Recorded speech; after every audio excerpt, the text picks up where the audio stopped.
हरे कृष्णा. तर मी आणि मम्मी निघालो होतो द्वारका धामसाठी.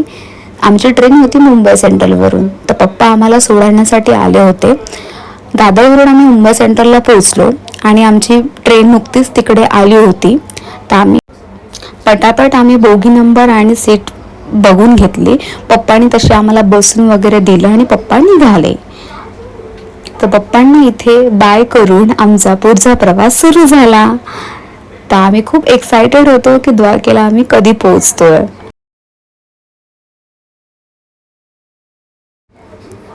इथे मम्मीला मी चांगली अरेंजमेंट करून दिली होती आणि माझे काही फ्रेंड्स तिकडे सीट बघत होते. तशी रात्र तर आमची निघूनच गेली. मग आम्ही सकाळी 9:30च्या नंतर अहमदाबादच्या पुढे पोहोचलो होतो आणि आमची ट्रेन 2 वाजता द्वारका पोहोचणार होती.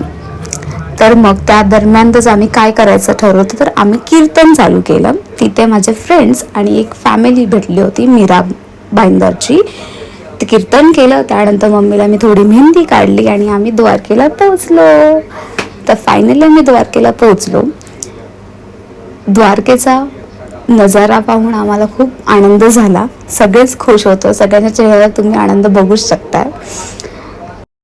इथून पुढे आम्हाला हॉटेलची रिक्षा आम्हाला घ्यायला आली होती आणि त्यासाठी आम्ही बाहेर निघालो. पण इथून माझी मेन कसरत चालू झाली, कारण ही बॅग खूप जड होती आणि मला ती एकटीलाच उचलावी लागली.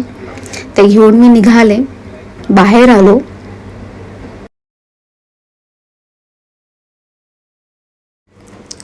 आणि हे होतं द्वारका स्टेशन. मला अजूनही बिलीव्ह होत नव्हतं की मी द्वारकाला पोहोचली आहे, पण हे सत्य होतं की मी द्वारकाला आली आहे.